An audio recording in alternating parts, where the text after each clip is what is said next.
प्रधानमंत्री नरेंद्र मोदी और श्रीलंका के राष्ट्रपति मैत्रीपाला सिरिसेना आज जाफना में पुनर्निर्मित दुरई अप्पा स्टेडियम श्रीलंका की जनता को करेंगे समर्पित। भारत ने स्टेडियम के पुनर्निर्माण में की है श्रीलंका की मदद। पीएम मोदी नई दिल्ली से वीडियो कॉन्फ्रेंसिंग के माध्यम से कार्यक्रम में लेंगे भाग। प्रधानमंत्री नरेंद्र मोदी ने कहा, थाईलैंड की लुक वेस्ट और भारत की एक्ट ईस्ट नीति के समागम से दोनों देशों के बीच साझेदारी के उज्जवल भविष्य का रास्ता हुआ है साफ। भारत और थाईलैंड के बीच संस्कृति और शिक्षा के क्षेत्र में 2 समझौतों पर हुए हैं हस्ताक्षर। रक्षा और समुद्री सहयोग के क्षेत्र में थाईलैंड नजदीकी भागीदार बनने पर हुआ सहमत। राष्ट्रपति प्रणब मुखर्जी की 3 अफ्रीकन देशों की सफल यात्रा संपन्न। 6 दिवसीय यात्रा के बाद आज लौटेंगे स्वदेश। यात्रा के अंतिम चरण में नामीबिया के उच्च नेताओं के साथ की बैठक। द्विपक्षीय बैठक में नामीबिया ने भारत को यूरेनियम की आपूर्ति करने पर जताई सहमति। लोगों की टैक्स संबंधी दिक्कतें दूर करने के लिए सरकार शुरू कर रही है ई निवारण योजना। जल्द ही दिल्ली में पायलट प्रोजेक्ट के तौर पर होगी शुरुआत। टैक्स रिफॉर्म की मॉनिटरिंग के लिए होगी वेबसाइट। एनएसजी पर भारत के लिए और खुशखबरी, अमेरिका ने सभी एनएसजी सदस्य देशों से अगले हफ्ते होने वाली बैठक में भारत को समर्थन देने की अपील की। परमाणु व्यापार क्लब देशों की सियोल में होनी है बैठक।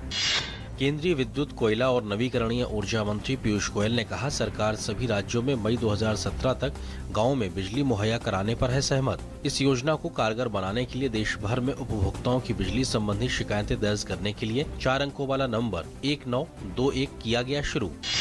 विज्ञान एवं गणित ओलंपियाड के बाद राष्ट्रीय शैक्षिक अनुसंधान एवं प्रशिक्षण परिषद NCERT 21 जून को होने वाले अंतर्राष्ट्रीय योग दिवस से पहले सभी सरकारी एवं सरकारी सहायता प्राप्त विद्यालयों के लिए पहली बार योग ओलंपियाड आयोजित करने जा रहा है।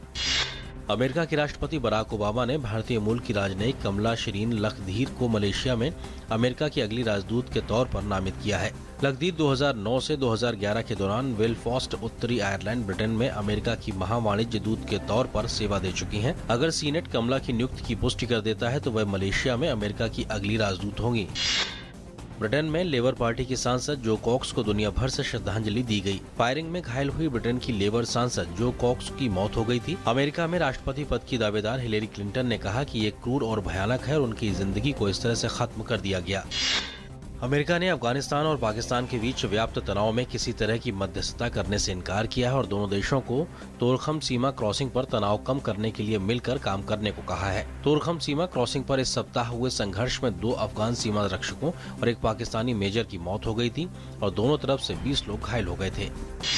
इराक के प्रधानमंत्री हैदर अल अबादी ने कहा है कि इराकी सेना ने फलूजा शहर पर अधिकार कर लिया है। प्रधानमंत्री अबादी ने कहा कि फलूजा के कुछ हिस्सों में इस्लामिक स्टेट के लड़ाके मौजूद हैं, लेकिन अगले कुछ घंटों में यह स्थान भी सेना के अधिकार में होगा।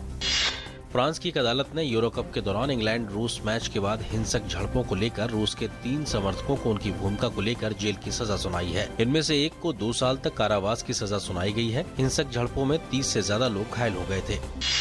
रूसी एथलीटों पर अंतर्राष्ट्रीय खेलों में प्रतिबंध जारी रहेंगे। इसमें 2016 रियो ओलंपिक भी शामिल है।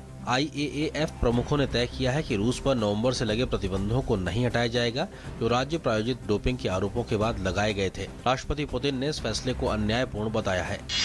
वनडे सीरीज जीतने के बाद भारत के हौसले बुलंद। हरारे में जिम्बाब्वे के खिलाफ 2020 सीरीज के पहले मैच में आज खेलने उतरेगी टीम इंडिया।